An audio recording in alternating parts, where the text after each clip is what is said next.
morning. This is the Ogdensburge Bridge and Port Authority Board meeting. It's a regular board meeting. It's kind of like an early bird meeting at 7 a.m. To call that meeting to order. I thank board members and staff people for making adjusting their schedules so we can have this meeting. It seems to be a struggle is late, but we'll get it done. Letters of communication, Mr. Davis? Nothing requiring board action, but there are a couple there in the file. Okay, thank you, sir. Approval of board minutes, January 8th meeting. They've been approved, by the second. Yes. I'll move that. Okay, Second. second. Any further questions or comments? Okay, all in favor? Aye. Thank you. Presentations, Mr. Davis, anything this morning? Done, sir. Okay. We're great. Into financial report. Mr. Smith? Yes, in your packet, you have a December 2017 balance sheet, income statements. A lot of activity in December because we did close on our industrial park mortgage. So you'll see that new debt showing up on the balance sheet under other liabilities. About 3/4 of the way down the page. Other items to note in December is we did book the accrued basis of a large port expansion grant that we're seeing under, so it'll show up as a large receivable and a large liability until that process starts to take place. On the balance sheet, I did split it up for the Finance Committee and the Board to increase the font size. So you'll see the current period income statement. And then you'll see a second page for the year-to-date financial statement. Since the board members have had a couple days to review these, do you have any questions about them? Like the fonts. It's a little easier to see. Yes, it is. Yes, it is. Played around with those for a while. Additionally, in the finance related packet, we did have, as our mortgage closed and our line of credit closed, we did have a significant number of bills outstanding that had accrued rather large sets of finance charges due to the delays in the finance or the financing. But on the next page, you'll see a project payable settlement that showed we had approximately $257,000 of finance charges, and we settled those for $114,000, realizing a savings of $142,000. The next page of the report is... Let me stop you a second. The question in regards to, I guess it's an accolade for you gentlemen negotiating a difference of that amount of money, and very well done. Is that a problem because of our finances, the way we've been working at this stage of the game, or is it the way we're receiving money back from the state that puts us in a predicament? Is there a combination of both? I think there was about a 10-month delay in the original financing. Right. There were items as part of that, mostly part of the airport expansion project that were delayed. The contractor's bills were delayed, and there were a couple of quite significant Right, I agree, but I'm just saying is, are we going to, I guess what we're looking at in the accounting department is to make sure that we get ourselves back on task this coming year, that we know exactly where we are financially and how we're going to pay our bills in a better way if we have the revenue to pay it. And I guess that's what we're looking for, stabilization of how we're going forward. Yeah, I think a lot of things will improve.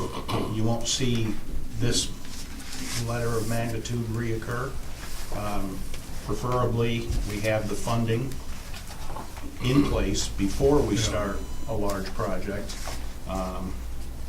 This time, we kind of got caught in a delay process with our financing. Well, sitting here for years, I've noticed that there's always a surprise, something coming up. If it's not legal fees or all type of things that have come along, that we have to adjust everything to it. And obviously, the finance charges and all type of things that we had to deal with this past year is something we had to deal with. And I hope we, So we're gonna deal with part of it when we get the next contract. We're gonna make sure the interest rate's not the 9%. Now when the going rate is like 4. yeah, I mean, that's just, you're opening yourself up, so if you do run into a gap where you can't pay, price goes up. And you don't, I mean, it'll go up at 4% too, but it's Yeah. going to go up a lot less. well, I think publicly, I'd also like to say a thank you to the people who allowed themselves to negotiate, okay, in the situation to help us out. And I think that's an accolade for them and our people that they're willing to do that. I mean, not everybody did, but I'm not sure if a thank you letter to those people would be in order too, to tell them that we appreciate their ability to do what they did, you know, so we're going to do that. All right, thanks, Jim. Final report on the finance side is pretty much a status of the accounts payable accounts, total of all the invoices. All of our collective financing left us about $120,000 short, which now just gets folded into the other accounts payable. So you have this little spreadsheet there after the dust settled, after all the financing, of where we stood. And you can see those bills are getting a little old. There's approximately $400,000 that are over 90 days old. And we will have to figure out a way to chip away at that.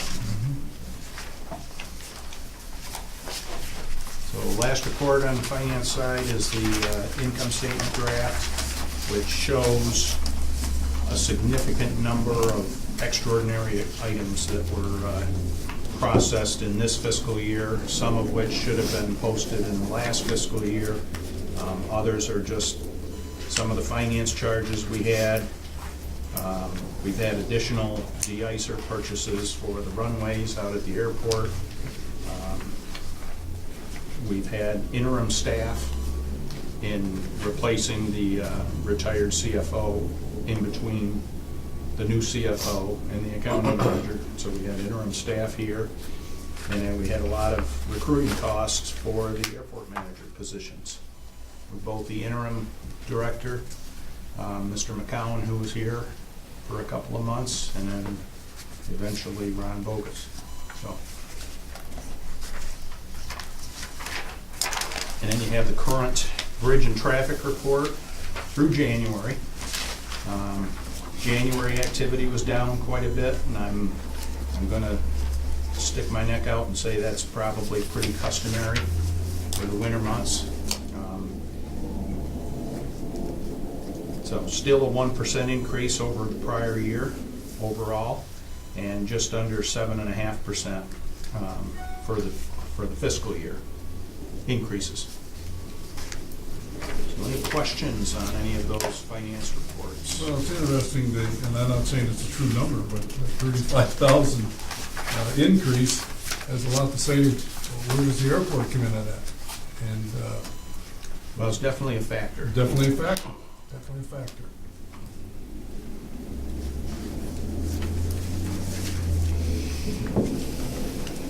Any other questions? Good report, Jim. Thank you. Thank you. Airport activity. I think the big takeaway from the airport in January would be,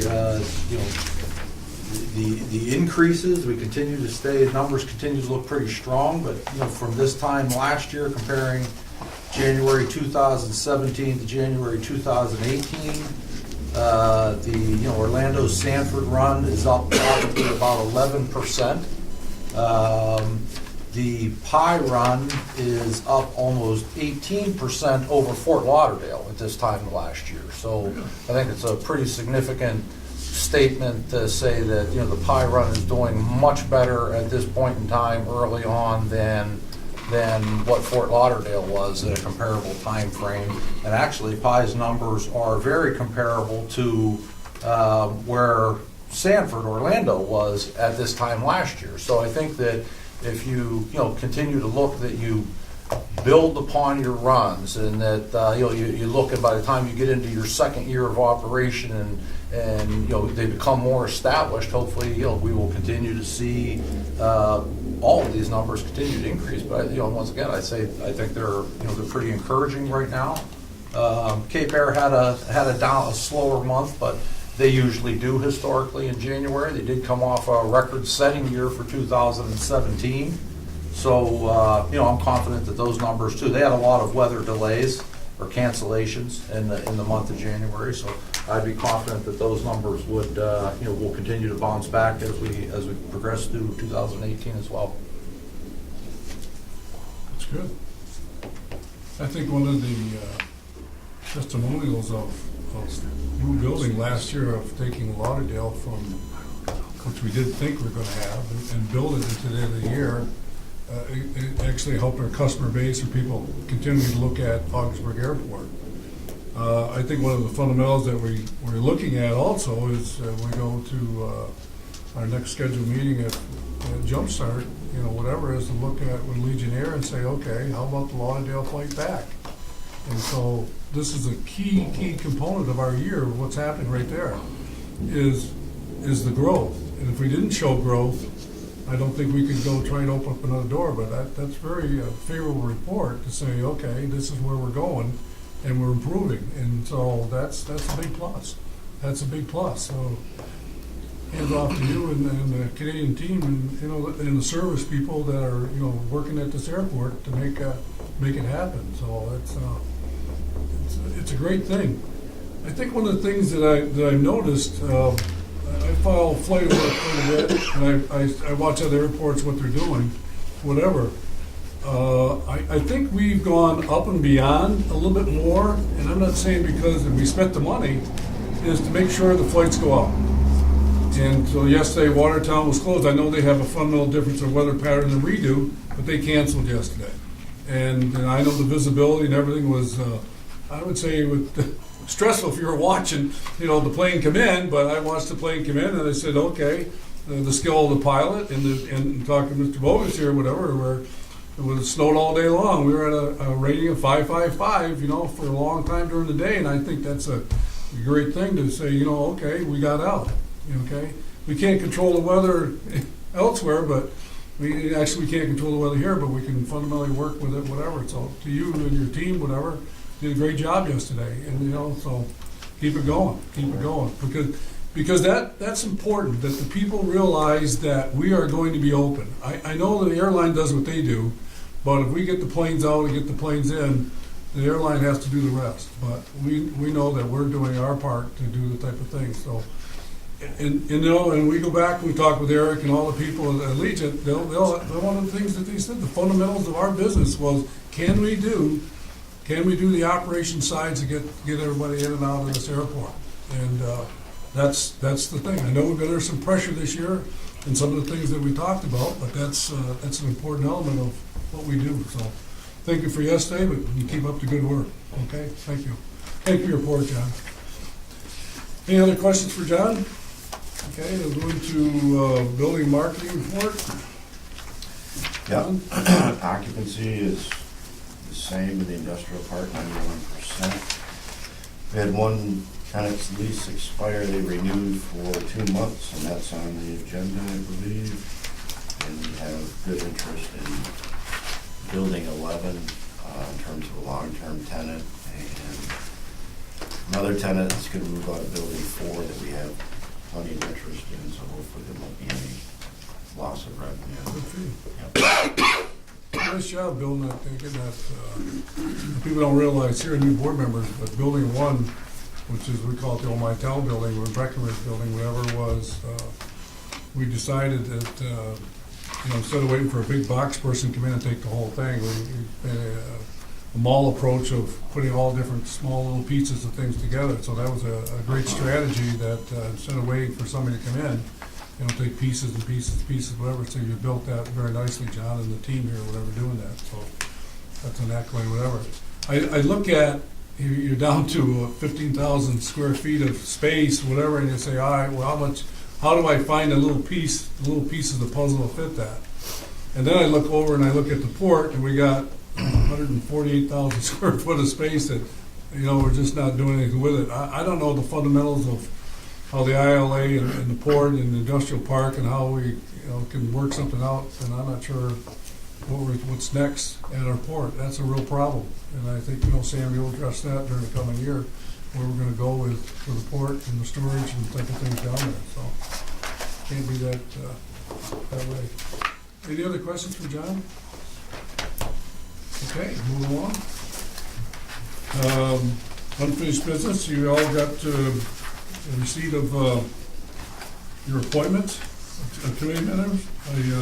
I didn't get any feedback back that everybody was acceptable of those things, whatever. And I think if you remember the notation I made is along the way, if you feel like you want to weave into something different, whatever, we can obviously, as a team, we can look at that. I really believe that I wanted continuity, consistency moving forward. I don't want to keep shifting people back and forth. And so we have a pretty good idea on how we're going to move forward with that consistency, whatever. And I thank the people for accepting those responsibilities. Appointment of internal control officer.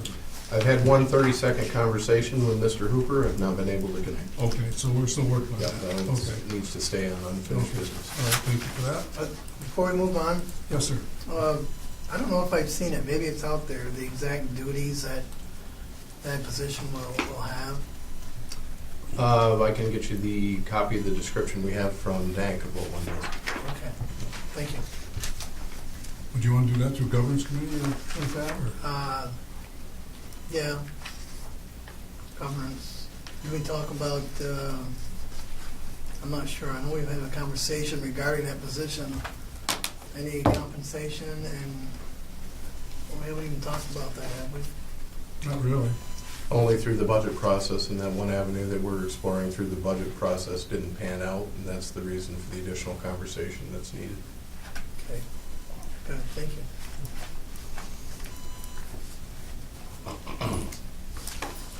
Push this, table this, Mr. Chairman, a resolution on the appointment. Well, is it a table or just wait for Mr. Davis' report back? It is unfinished business. Yes, it is. Okay. Okay, business items? Business items, in the interest of time, I'll kind of scoot through these here fairly quickly.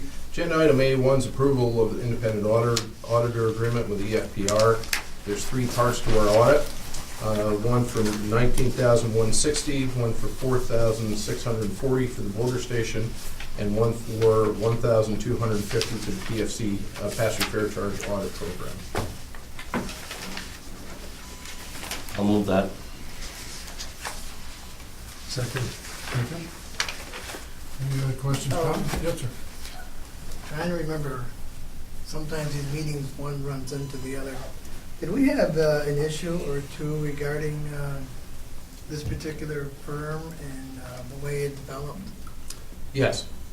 And short answer, given the time where we were in the calendar, there was not the opportunity to go out to RFP or Q this year to be able to get on the schedule, to be able to have everything done by when we needed to do it. So the concerns we had last time will be addressed up front, I assume? I would assume they'd be addressed in the opening meeting. Good, thank you.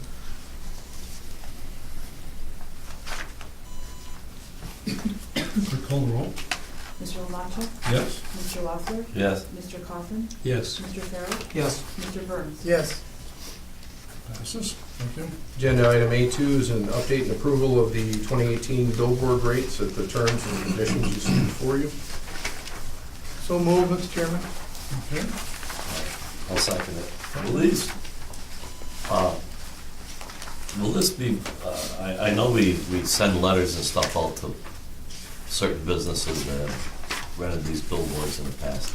Do we put anything in the paper for the general public? I don't think I have. It's all been word of mouth. Just word of mouth? Yep. And on the sign, we had a actual for rent sign for a while, and they have developed the tenant that way.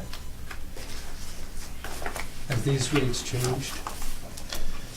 Yeah, the upper part of the report are the rates that were adopted a year ago. And we agreed at that time to review them after a year to see if they corresponded with market conditions. And I've had 2 or 3 different businesses that had general interest, but they thought the rates were too high. So, 2 of the billboards, all of them got rented. Some are coming back. They're not coming back. Right. And so the idea is to get them more in line with market conditions so we can rent them and have some revenue versus no revenue. That's the hope, the interest. Yeah. Is there a possibility to have more billboards? Those were existing billboards that were used to market the bridge that were converted over for private placements. Sure. I don't know that there's that much money in it. I mean, if you were Sure. developing a business plan to generate revenue and the cost to build them and the time and the effort and all that. So, Mhm. I mean, you can look at that, but the investment that's involved and I'm not sure it's worth it. Mhm. Okay. Call the roll. Mr. Loeffler, Yes. Mr. Coffin, Yes. Mr. Farrell, Yes. Mr. Burns, Yes. Mr. Lamacho. Yes. That passes. Next up is agenda item B1. I'll defer to council on this one because I don't know, is there a need for executive session on this to? No, I explained it all at the last board meeting. Okay. Basically, you gotta decide if you're willing to run the risk, and the risk is you're gonna get $1 a year rent, but you're gonna get $1 a year whether you do it or not. The whole deal is to match the governor's intention to go green. And our only option up here is solar. You aren't gonna have a wind tower. The only place you can put it, nobody's gonna put it in the river. And the wind farm is very expensive, and we probably don't have enough. You do have enough wind, but you're gonna block a lot of stuff up here, and it's gonna raise hell with everybody. But the Go Solar is on a piece of property that we've had, as long as I've been here, there's been 2 projects that were supposed to go there, neither one got off the ground, and it's only a 10 or 12 acre portion of that 60-something acre parcel, or 72 acre parcel. So it's really not gonna hurt anything we wanna do with the balance of the land. And you're accomplishing a goal that the governor established for us, just like MWBE. I think we gotta be, 25% compliant with green energy. 2020, I think. Are you happy with all the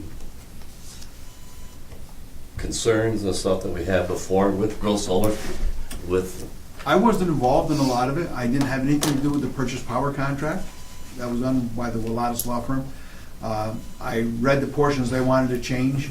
The big ones are, they're deathly afraid of government changing the rules in the interim, or us going to the government. If they only knew how little influence we had with the government, I don't think that'd be a big concern. But the big one is, it's a one-way street to get out of the contract, and it's their street. And according to what I've been told, they won't get any financing unless we agree to that. So it's the board's call on that issue. Would you Thanks. Hi. introduce yourself? Yes. I'm Mel. I'm from Grow Solar, and I'm here to talk to you this morning. Thank you, and thank you. You must be Frank. Yes. Nice to meet you. How you doing? Good to meet you. I'm here to answer any questions you have, and I'm also here to say that Excuse we me, are. would you come up here? Oh, Because the absolutely. camera would like to, okay, so you can address. Oh my goodness! Like there? Yeah, that's good.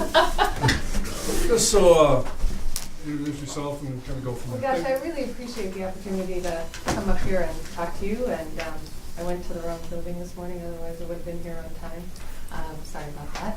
Anyway, grow solar. Just a couple of things, because I think as you're sitting here trying to figure out up or down, I want to answer two questions. One is it going to get built? Which I think you probably want to know. And the second is, what are you asking for here? Because Frank is doing an able job, but I can go through that. So is it going to get built? Well, this is the third of 3 projects in a portfolio. The other 2 are built. We hit mechanical completion on one in November. We hit mechanical and substantial on the other in December. And yours is the third, and we really have until the end of the year to complete it, but we're going to get started as soon as we can. And what does that mean? Well, the weather has to cooperate a little bit more, but also we want to close our financing. And so when we do that, so we go about, we negotiate what you call the power purchase agreement, we call it a PPA, and then we go try to put it all together. And sometimes you make a couple adjustments, and you guys know we did sort of adjust this on the land to move the array down. So it's now on, I guess you call it Tibbetts, but it's Route 28A. It used to be up a little bit. Work with the local utility to make sure our connection's there. And then we go out and we put a whole package in front of folks who are going to give us money to build it. And we do a lot of our own investments. So one of the things that came up last night, I was at Buster's, and somebody said, well, do you have panels? Because you guys may have heard that there's a tariff. Well, we do. We actually went out and spent a good amount of money to secure your panels. So we've got 3,600 Trina 335 watts waiting to come up here. We've also spent a good amount of money with National Grid to both get a study, and now we've paid our interconnection fees. So we're all in. And that's great because it makes our financing partner think we're going to do it, and our financing partner comes to us and says, but what if? And so as Frank explained, there is some concern that we've gotten back about, well, what if the law changes? And the general way that the PPA works is the law changes, and it makes it hard for either one of us to go forward. We're supposed to come together and negotiate. If we can't make a deal, Frank is right. We asked for a change that said, if the law changes, that's the only thing, and we can't come to a deal about how to make things work again, then we want to have the ability to terminate, okay? And I just want to be clear, that's an ask. We're making that ask, and the reason we're making the ask is because our financing partner is concerned about that, and we have to respond to that. The other thing I can tell you is based on, and your attorney is very, very aware of what's happening in the state is not likely to change a law like that. If you were the only solar project in the state of New York that was built on this sort of framework, which is NYSERDA grant, and I could go on, you would probably be vulnerable. But you are part of a growing community of solar projects that are serving public agencies, municipalities, state universities. It would be a terrible rollback for the state to make a change that would create a problem. We tell that to our financing party, and they say, yeah, but we still want it. And so we're coming to you and asking, please, can you help us? But other than that, if we can get over this financing hurdle, everything else is secure. We've got a NYSERDA grant. We've got the National Grid studies completed, the money paid. You guys will qualify for monetary and net metering. The modules are secure. We've got favorable tax status. We've worked with Lisbon schools as well as, I'm just trying to think, I know we had to get the school district, I don't know whether we came to you or to the county, but we got favorable tax treatment. So everything's ready to go. And this is the one hurdle. And then once we get your approval, it'll probably take me about 2.5 weeks to get my financing party in gear and close that. And hopefully that'll be coincident with being ready to begin, well, it depends on whether, begin construction. It's a little cold and snow. Oh, and then, there's always another question came up last night. Well, does it work in the winter? And apparently it does. I know it does. Essentially we create the modules at a 25-degree tilt. The snow generally shears off, and so those modules will produce for 25 years in all sorts of weather. So that's it, that's all I have. I think the fundamental of, and I think back when John Reese meet with Ken DeShamps, and I started in Matt and all the type of things that we started, and looking at how we're gonna do something with energy and type of things, whatever. I mean, it actually Rick started with how we're gonna light the bridge. And so we were looking at fundamentals. So the solar project became a spin-off of type of things that we're looking at. I think the frustration is I guess, I would call it national grid and everybody working in how you get into the grid system, how do you do all these type of things. There's more little bottlenecks along the way that, as a board here, whatever, I'm thinking, well, it's not gonna happen, it is gonna happen, it's not gonna happen. So we feel like we've been pushed back and forth into whatever we wanna be. But I think the general theme here is this is a project we want to have happen here for the authority. And I think it's just a matter of I guess, stay with it. I guess determination is don't give up, stay with it, work through the loopholes and type of things, whatever. And I think that's where we're at. I mean, so I appreciate you coming this morning to kind of fill us back up of where you're at and where we're all at. And I guess the finances, Frank, we'll look, Jim, we'll see where we're at. Well, our financial obligation is really zero. No, you don't We have don't to pay pay a dime. Well, I mean, the outcome of there's a, Well, what they're gonna do is they gotta go out and get somebody to give them, I don't know, somewhere in the neighborhood of $20+ million. A little less. Little less? Little, okay. But to build a project. yeah. Obviously, I'm sure they wanna get paid back for all the panels they bought they aren't using right now. There's no getting your money back from National Grid for what you gave them to hook up. They don't care if you hook up or not. We're working to get them to care, actually. I know, but you gotta work hard. We've worked with them before. But no, it's, the financing is the financing. If you aren't gonna go with this, then the project's dead right now. As a lawyer, I would counsel you shouldn't do it, but there's other factors involved when you're giving this up. The other factor is, there's a big push from the state government to do these kind of projects. We have no other project on the horizon. It's located on a parcel of land that's been at the end of the road to nowhere for forever. It's 10 acres, 12 acres? It's roughly 10 acres. 10 acres out of 72 acres, so we still got 62 acres that are developable in accordance with the lease that doesn't block the sun so the rate doesn't get anything, but that still gives you a lot of property out there. And I would just add that the same fundamentals that made this deal make sense back when we initially authorized it are still there. Yeah. You know, we've been right in the trenches with Grow Solar, fighting to see this project proceed, and it's going to be a pretty exciting day when there's groundbreaking. I think one of the things that you answered was the angle of the panel. The question was asked way back when, what about ones that move? And the discussion was not a smart thing to do up here.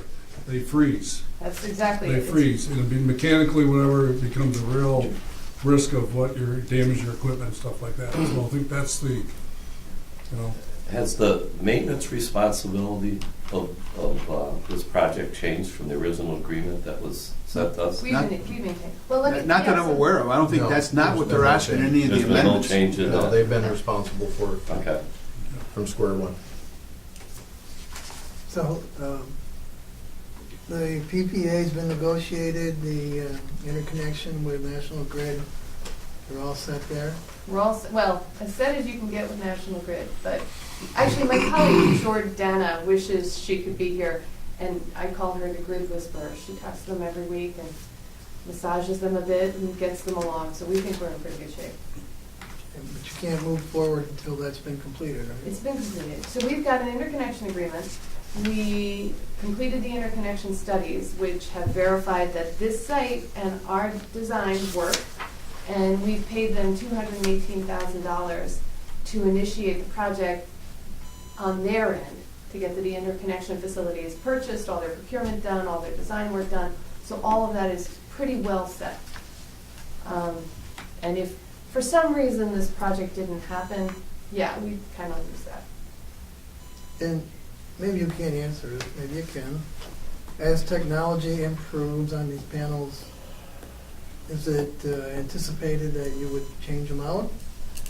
You know, that's a possibility. So we're putting in 335 watt panels, which is a pretty nice number for up here. I mean, and it,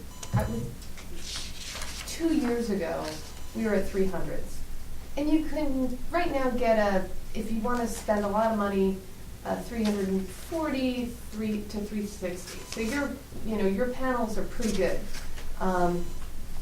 In terms of technology, it's possible that you can see a higher wattage, but let me, do you have a moment? I mean, I'll do it real quick.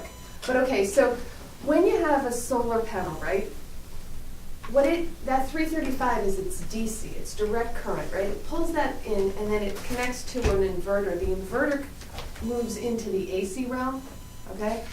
Your inverter is really the cap on what we produce. So from an energy perspective, we put in a 335 watt panel, but at the end of the day, we're only pushing out about 300, roughly, in AC. That's what matters. In terms of technology, you could put in a better solar panel, but unless you change the inverter and your interconnection, it wouldn't matter much because you still have the same EC coming out this end. The reason we overproduce on the DC side is because in a hot summer day, you might be putting out too much power, right? Okay, so then what happens is the inverter clips. It only takes in what it can put out. But on a cold winter day, that 335 is going to go in probably at 300 and come out at 300, so it all works. And so that's what we do. We kind of over-design on one end. Could we over-design more? Well, there's a point at which it's too much over-design. You're just going to fry your inverters. So you could redo the whole project, but the general consensus is that this will kind of produce for the next 25 years, no problem. New technologies may come along and make it cost efficient, but this is going to be a fairly efficient project. It's hard to imagine 25 years from now, but it should continue to work and work well for that period and be somewhat efficient. Thank you. Is it a system we could add to? We are, so add to means national grid, right? Because what we've done is we're putting in I think it's 1,200 kilovar transformer, okay, to step up to their system. So a lot depends on what they can take in terms of load in that area. We know right now our project is sized for their system, but you can always add. And in fact, one of the things that we do now, and in this project in particular, is we use string inverters. And a string inverter, it's kind of like a box. It sits at the back of the array as opposed to having a central inverter. And so you can just keep adding strings as long as your transformer and your connection can take it. So yeah, you can extend it. Okay. Good to know. We all this land over there, and it's like, okay, what are we gonna do with it? So, I hope you like it. I mean, the nice thing about solar is it doesn't make noise. I mean, the transformers hum a bit. It just sits there and you get energy. I'd like to move the question. go ahead. I move that we approve the motion. Okay, Second. second. Any further question, comments?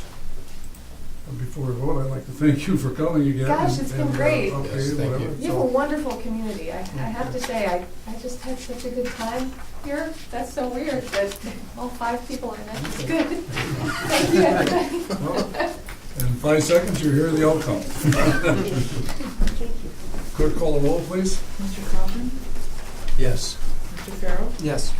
Mr. Byrne? Yes. Mr. Lamacha? Yes. Mr. Loeffler? Yes. You now have a solar farm ready to go. Thank you, Thank you. everybody. Thank you.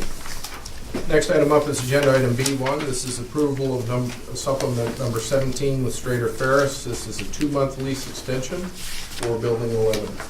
So moved. Second.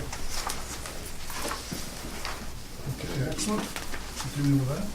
Clerk, call the roll, please. Mr. Farrell? Yes. Mr. Byrne? Yes. Mr. Lamacha? Yes. Mr. Loeffler? Yes. Mr. Kaufman? Yes. Passes. Thank you. Next up is agenda item C1. This approval of supplement 17 with Dr. Carol Griffith and Dr. Harold Lindbergh, longtime tenants here in the Bridge Building. This is a 3-year agreement. Excellent. I'll move it. Second. Any further questions, comments? Clerk call the roll, please. Mr. Burns? Yes. Mr. Lamonte? Yes. Mr. Rosser? Yes. Mr. Coffin? Yes. Mr. Farrell? Yes.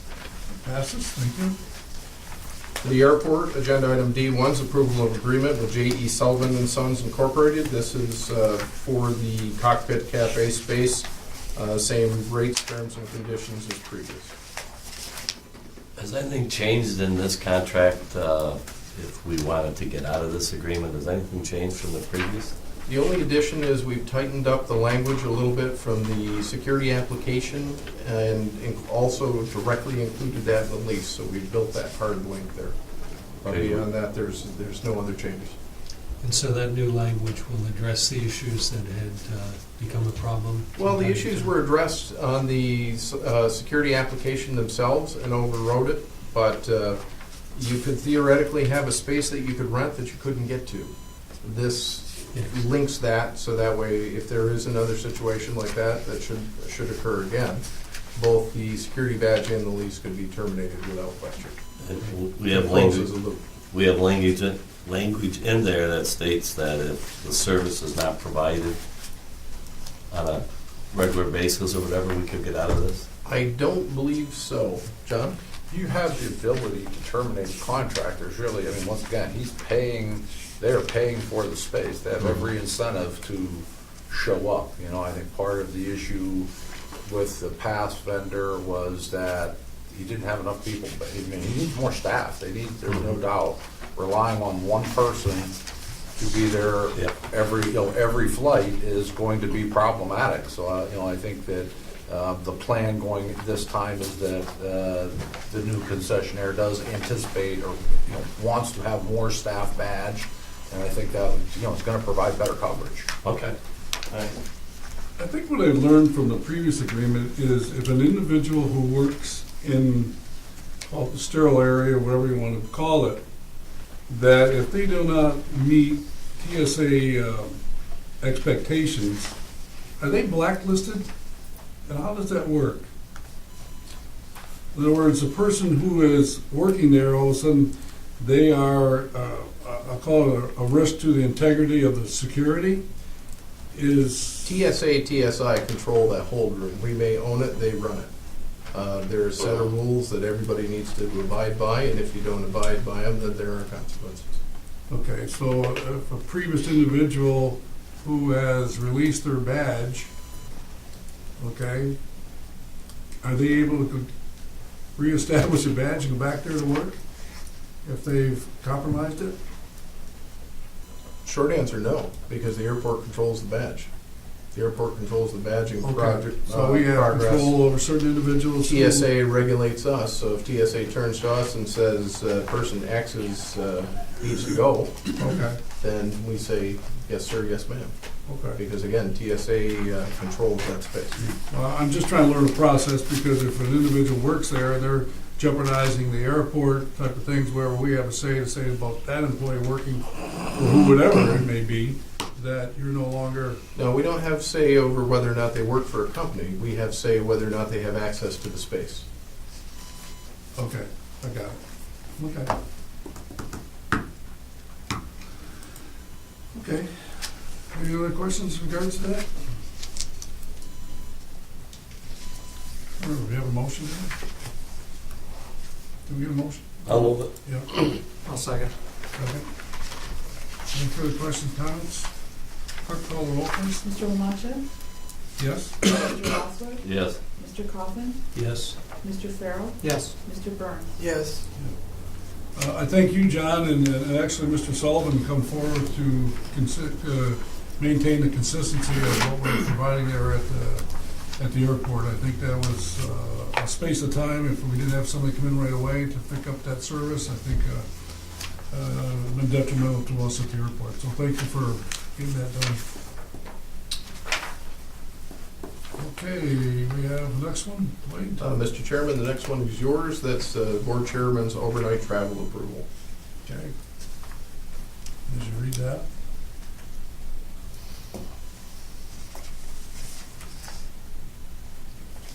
I'll make the motion.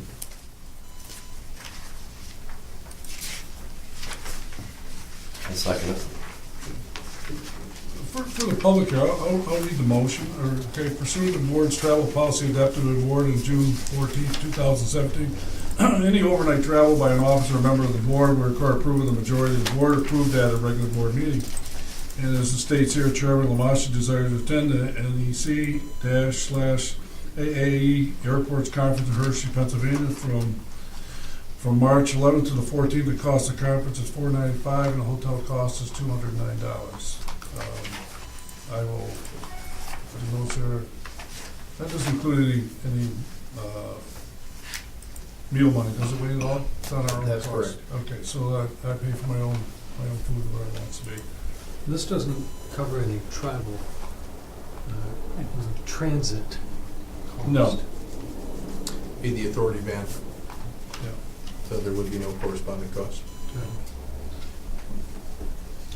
We're trying to slice the pie, the bread as thin as we can thin it. Yeah.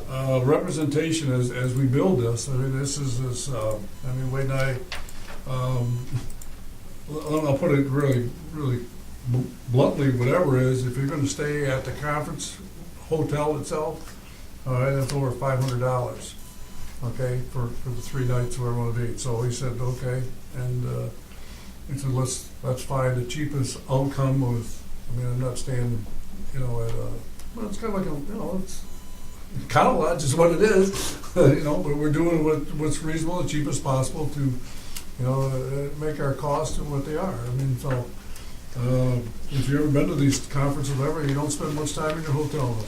And you're in and out, you spend long days in those conferences and people go to those and realize that's what it is. It's long days, so that's where we're at. I heard one motion. Did I get a second? Oh, Doug, I'm sorry, okay. Any further questions, comments? Okay, clerk call the roll. Mr. Lockwood? Yes. Mr. Coffin? Yes. Mr. Farrell? Yes. Mr. Burns? Yes. Mr. Lamasha? Yes. Thank you. Next up is approval of scope of work with Rand McGee and Andrea Page, cost not to exceed $70,700. This is, should be noted, this is for a 14-month agreement as opposed to a 12-month agreement. To better align it with our fiscal year. 2019, I thought it was Yeah. 2 months. I said, whoa. Yeah. I'm No. going down. Okay.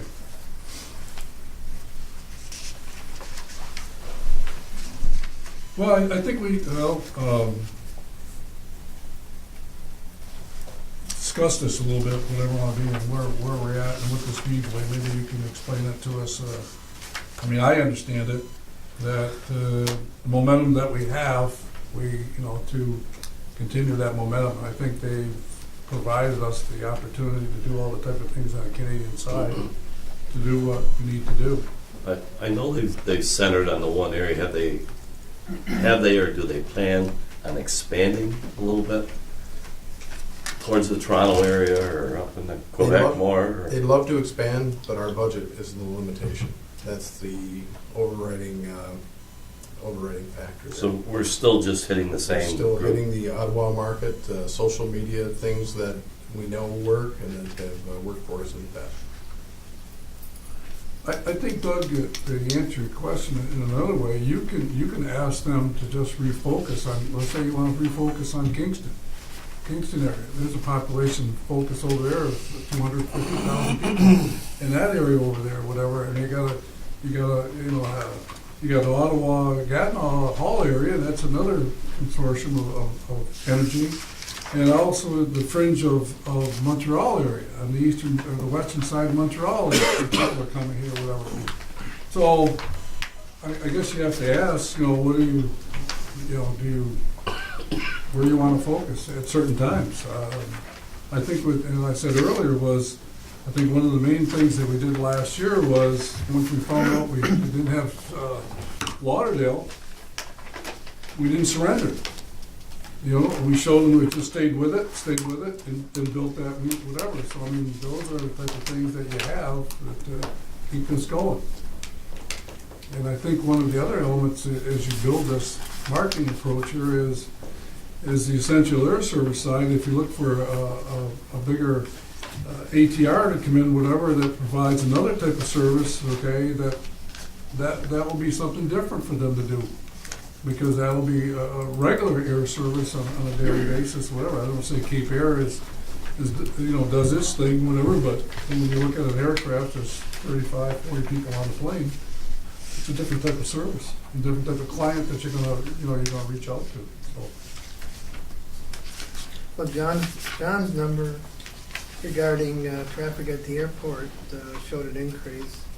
And as you said, Mr. Chairman, we changed from one site to another as far as where the destination is. So, as long as things are improving and it looks like we're getting our money's worth, then I think we should continue. I know, to put some additional context with it, our social media campaigns are about 4 times more effective than the traditional campaign. Seems to be received extremely well in the Canadian market. It also seems to have a lot of, I don't know what the proper term is, but seepage into other areas, for lack of a better term, even though it is strictly focused on the Ottawa area. When you speak of a social media campaign, are you talking about having them buy advertising on things that pop up in that area? This is leveraged through both Rand McGee, Andre Page, and Advanced Media is the other firm, and they help do the targeting, if you will. Right. And that's That campaign is the are one that they is pretty buying effective. anything or just? Yes, Chris, your main 2 components of that are you purchase ads on Facebook, so you're actually purchasing ads on Facebook. Right. And your other component that you're doing is paid search, so that we are actually doing a paid search campaign, Sure. so that our website continues to appear at the top when anybody is doing lists. And as Wade pointed out, the results that we're seeing on that on a monthly basis continue to run, pretty significantly ahead of industry average for comparable types of tourism and travel related types of campaigns. So, at this point, both of that 2-prong approach both continues to be successful. I mean, there's other things you could do, but there's limitations, obviously, budget-wise, and Absolutely. right now the strategy that we're employing is we continue to have good results. But they'd be the 2 components that are paid through essentially social media or internet type based. Great. Thank you. Thanks. Wade, I think the question I have about the $70,000, that's their budget to do what they want to use to buy materials and whatever type of things, budgeted, advertising type of things. Is that what that is? Or is that their labor involved? That's their, I'm trying to think the best way to put this, that's their dreams matched our budget, Okay, so. okay. Have we got any information on that grant we received for marketing work? No, sir, we've requested the information from the Senator's office. We've made multiple requests to that effect, but there are, I think it's 68,700, something like that, or 68,500 in potential funds out there. So we haven't got the regs of what we can do and what we can't do. Yep, no information on the strings. Okay. Is there a timetable that we may know something about before April 1st? I have no update. Update? We have asked repeatedly. Okay, it's something you're working on, waiting Yes. for? Okay. I'll move it. Did we already move it? I'll move this. Second. Okay. Any further questions, comments? Clerk, call the roll, please. Mr. Coffin? Yes. Mr. Farrell? Yes. Mr. Burns? Yes. Mr. Lamacha? Yes. Mr. Loeffler? Yes. Motion passes. Next item up is the approval of a consent memorandum. This is for the Volo agreement that expires the end of March. Volo has been sold to another company called Inspire Aviation Holdings LLC. And you can see the agenda item and the FBO assignment that was discussed in the airport committee. It's in the wrong order. It's right behind the railroad agreement. So there's 2 railroad agreements, and then there's the consent memorandum.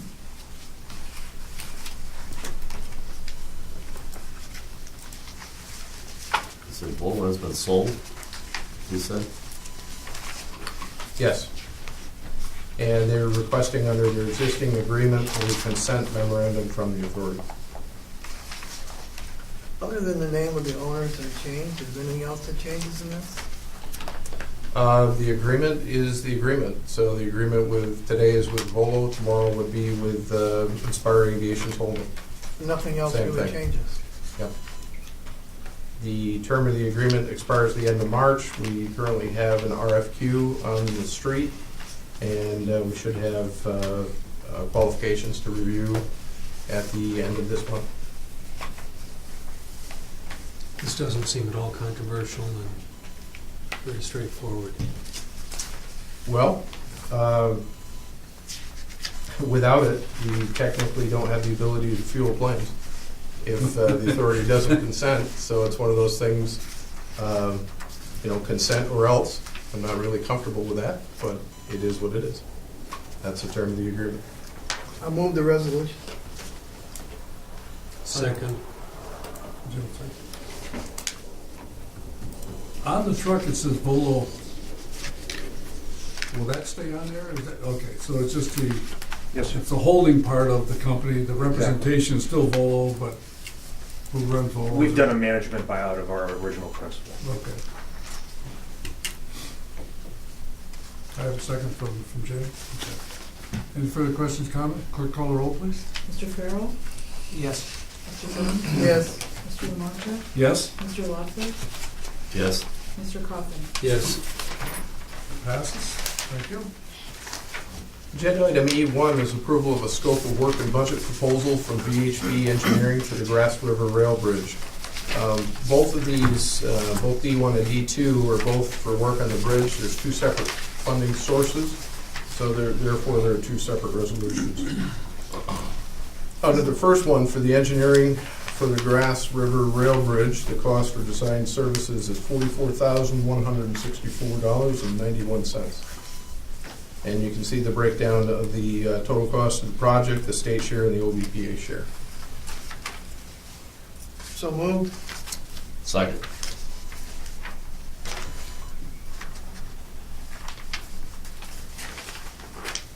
Call the roll, please. Mr. Burns? Yes. Mr. Lamonte? Yes. Mr. Lockwood? Yes. Mr. Coffin? Yes. Mr. Farrell? Yes. Passes. Thank you. Agenda item D2 is the Racket River Rail Bridge. You can see the total cost of the project, the state share, the OBPA share, and the design engineering services for this resolution totaling $40,859.48.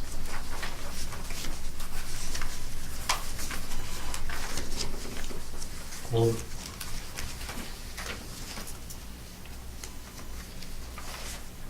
Second? Second.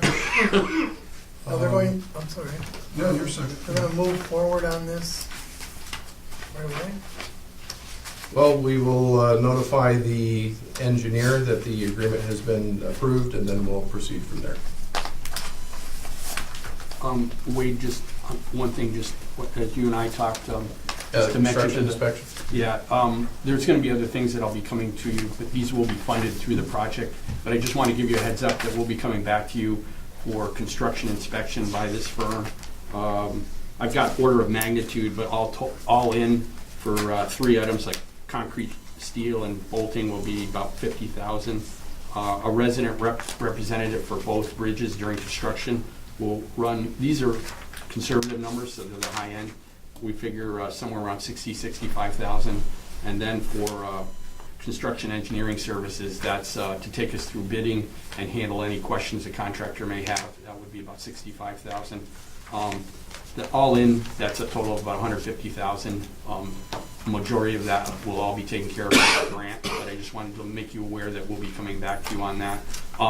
And just to compare, we did have a very good firm that did our initial, you remember Parsons Engineering? That was my next question. Okay. Yeah. Parsons did a wonderful job, and the reason we're kind of delayed in some of this is that we went back and forth with them.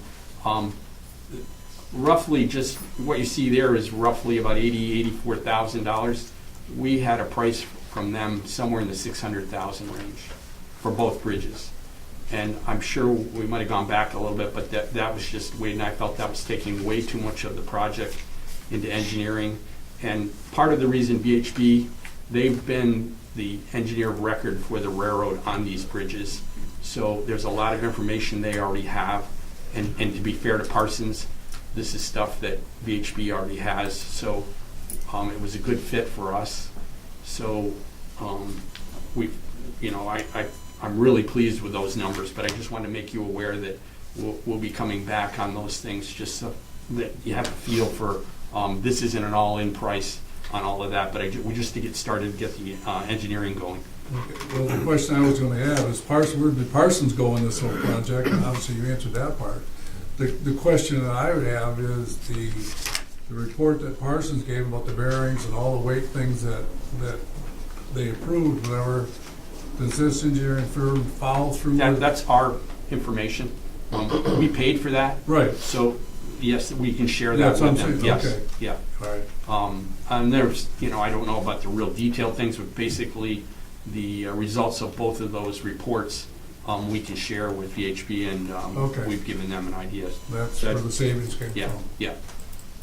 Yeah, because Parsons, people didn't realize they did a fantastic job of really Yeah, grading these bridges. They Right. were- Oh, definitely. Yeah. And I would think too, it gives this firm, they get a feel of what another firm saw on it. I think ultimately there's nothing out of whack between their opinions on what needs to be done out there.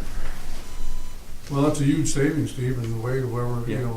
put this together. And so- it'll be more money that can go into the project. And I can't tell you what the bid results will be, but you never know No. with that. We've had problems in the past with engineering inspection on certain railroad projects. For those of you who probably haven't been here, but in the past, it was overlooked and it ended up costing us problems. So that's why I asked them to have a resident representative on duty with that. I don't have the railroad knowledge to oversee that, so that's kind of why we went that way. You don't know, like a clerk of the works? Yeah, type of yeah. thing? They're estimating a 45 to 50 day construction duration, and that'll depend on the contractor. But basically, you get everything in place and bid, they should be able to knock that out fairly quickly. Everything's above water pretty much, and it's basically improving things right on the bridge. Do we hire the clerk of the works?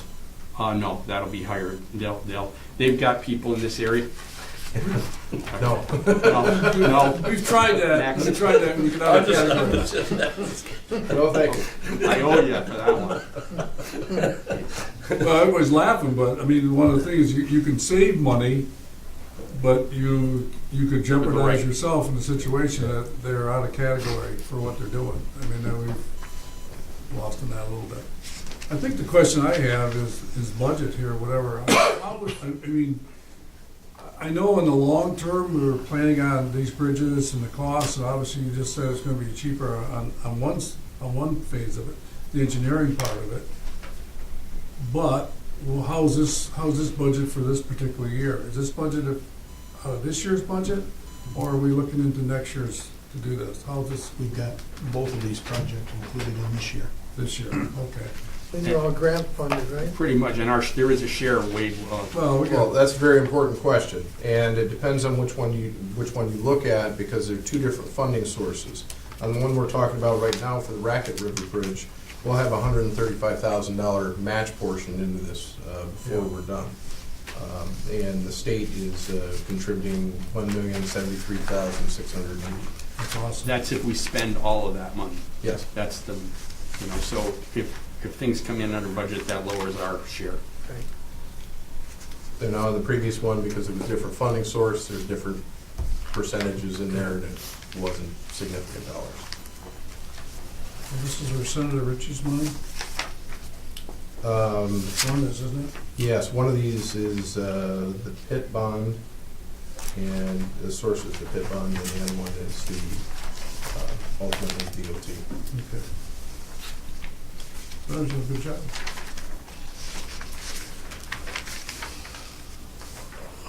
Motion. You have a motion. Oh, yeah, It's on- motion, okay, I'm It's on sorry. the floor. On the floor, okay. Any further comments? Clerk call the roll. Mr. Lamacha? Yes? Mr. Lockwood? Yes. Mr. Coffin? Yes. Mr. Farrell? Yes. Mr. Burns? Yes. That passes. Thank you, Steve. You're welcome.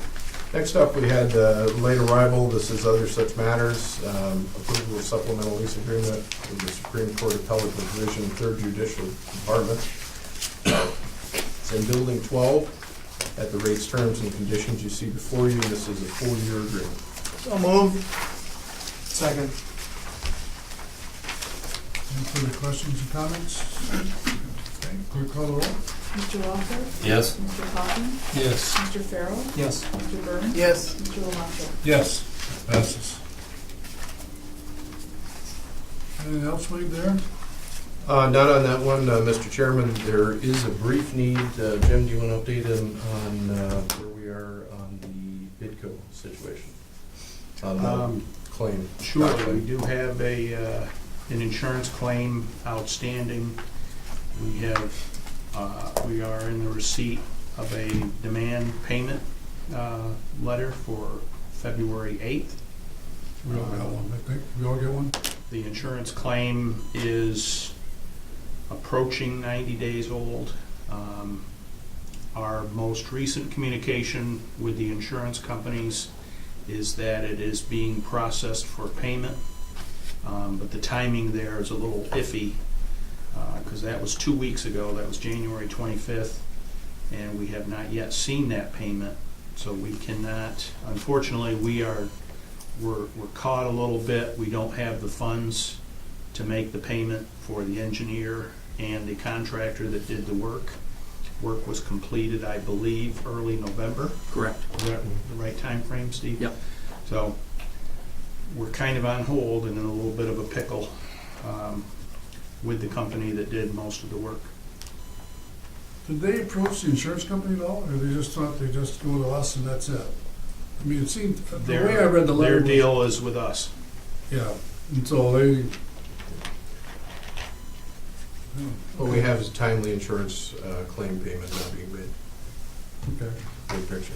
So we made contact with the insurance company, and what's their response? There, 2 weeks ago, they said they informed the engineering firm and us And us. that the claim had been approved, the full payment had been approved, and it's being processed for payment. They didn't say when. Checks in the mail. I've heard that before. And I think what it is it was recommended to be approved, and it's sent over to the European firm, the vessel, they just can't seem to I can't get anything on that end of it, but it was recommended, through the whole process. And, I think they all have a little amnesia when it comes to what happened a year and a half ago, when everything's there and they want their vessel out of it, and this and that. And I think they may be picking apart a few things, but I haven't had any questions or anything on and they approved our process and how we went and did it. They had a gentleman that came twice to the project close, and basically when they left in middle of November, it looks good, I'll get everything there, and you checks in the mail type of thing. And I understand it was recommended for payment to the European firm that owned the vessel, or however that was working out, and that's where I think it lays there. We have kind of gone through our insurance people to ask for some help. They did kind of bump people along a little bit, and they have more knowledge to the back room type of thing on that, so that may be somewhere where we may have to go with them, but we just can't seem to break something free to get that paid. Is there any cost out of our pocket here? No. Okay, because that's troubling me, whatever. No. We didn't do anything wrong, and all of a sudden somebody says, well, you gotta pay for this and pay for that. I'm going, okay, I know it's our No, dog. we didn't pay up front to anything. And Bidco, I think, put in two things for payment, and I think that what I remember is they were going to give us some money for the first requisition, and that never happened. So we could have had some money to them if that had happened, and it never did. Will we charge interest charge from these companies? Perhaps probably. Will that be push back to the insurance companies? Or is that gonna have to come out of our pockets? We're one step short of a legal issue with the insurance company at this point. Okay. So, Well, if we receive a legal demand to pay, then I don't know why we wouldn't go to the insurance company and whatever we're charged, charge them. Isn't that possible? Charge who? Insurance company for Insurance delay? is, it depends what the policy says. Not familiar with the policy, I have no way of knowing what it says. The other pushback could come if it depends where they place the blame. They place the blame on the European company, it's a shipping company, now you're talking about an international claim, it's not probably worth the money it's worth. How much was the total bill? 350,000, give or take. You'd have to hire somebody familiar with international law to try to collect whatever the interest factor is. Probably cost you more than the interest factor. So we end up paying the difference, Very good. basically. It's possible. And we lose again. hopefully And we everything lose works again. out amicably and we don't have to go that route. But, Yeah, well, work through it, Hopefully. hopefully. that's the only other thing I have, Mr. Chairman. Okay. Next meeting day we have for March 5th.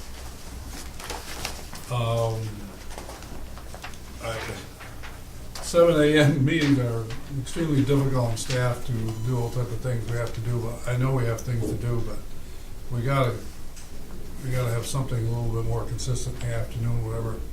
But this is my statement. Whoever, we had scheduled Monday at 3 p.m. Jim, is there a schedule that would work for you? I know you're a busy man. After 5 o'clock on days that are not Tuesday or Wednesday or sometimes Thursday, because I might have night court any of those nights. So, You're really stressed to a point, aren't you? yeah. Well, the difficulties with family court coverage as well. It just gets. I'm there the majority of my time, and then again, there's nights of the week where I have night court. So. Okay. I didn't see, well, it looks like I have a proceeding on in the afternoon of the 5th, and it's going to be something that's going to go long. I could probably make a morning meeting then, or after 5 p.m. The court will be closed up then, so. Sam, what works for you? After 5 works? Are you in the state championships then? I don't know if I'll be here, but you'll have a quorum anyways. Okay. Well, let's schedule it at, give me a time, 6 p.m. works fine for me. Okay, 5 p.m.? 6. 6 p.m.? Okay. Staff, that work for you? At the pleasure of the board, it works. I'm We'll be generally not going to make any meetings that occur between 6 and 10 p.m. Okay. That changes it then? Those are the hours when my wife is awake, Okay. and I just Well, hesitate to I take know that time. what you're to be doing away is from her. extremely difficult. Okay.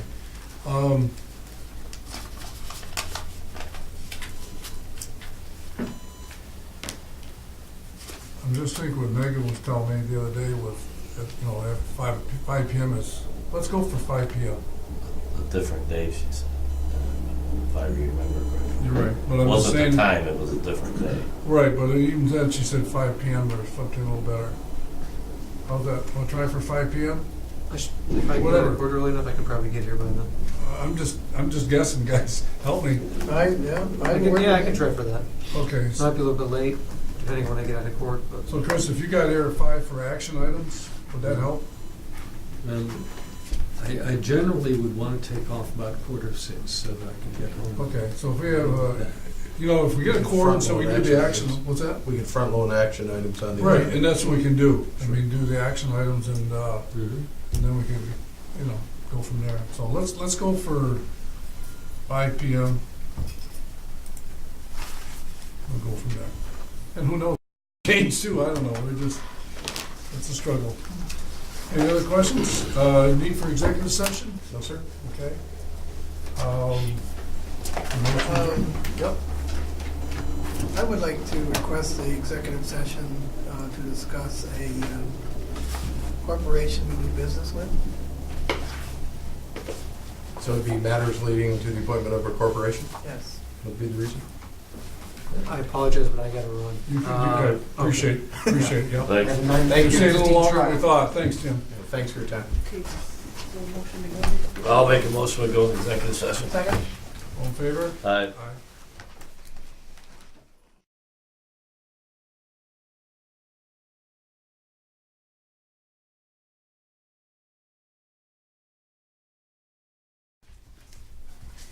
Let the record show, it is now 9:15, we come out of the executive session.